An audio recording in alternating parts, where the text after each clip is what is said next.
Hi, this is Zak Mir, editor of Spreadbet Magazine, with a look at some bulletin board hero stocks on Friday, the 10th of October. And I'm starting off with Beacon Hill Resources, where it looks as though we're in the beginning stages of the rehabilitation for the stock. There's been a sort of a decent reaction off the floor of this falling trend channel from April. Slight sort of wedge formation indicating that there could be a turnaround here after what looks to be an exhaustion gap from last month. Decent bullish divergence in the RSI window as well, with multiple tests of this line from the beginning of September. So that could also provide positive momentum.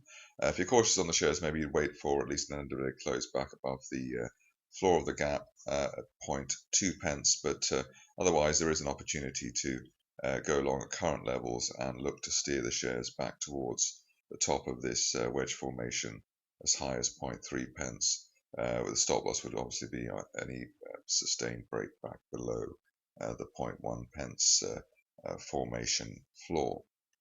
Next up is Greatland Gold, where there's been a turnaround, presumably helped along a little by the recovery in the gold price itself.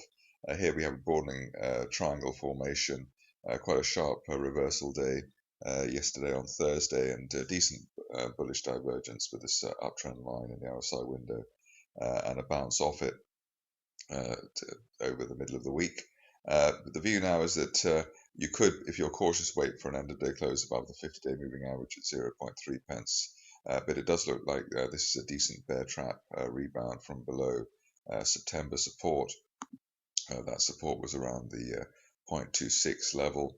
0.25 pence was the first one, first stop loss support zone. And really, while we remain above that, we could head back towards the 200-day moving average at 0.44 pence over the next 4 to 6 weeks is a best case scenario. You can see also, obviously, that we've got this triangle formation heading up to 0.6, but at this stage, probably one would be wrong to assume much more than the 200-day moving average as a best case scenario, given the way that we had the failure in that zone in early July. Finishing off with an old favourite, stock that's generally behaved itself over the recent past, and that's Rose Petroleum.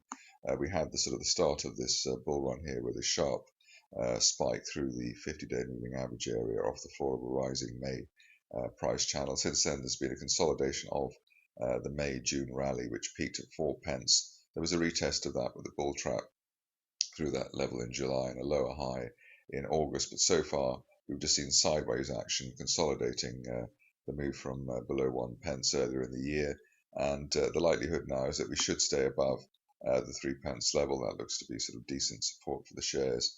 The floor of the rising trend channel also coming in as support, as is the 50-day moving average at 3.28 pence, and that really is the feature, the stop loss feature, for those who want to try and take the shares up for a new leg to the upside.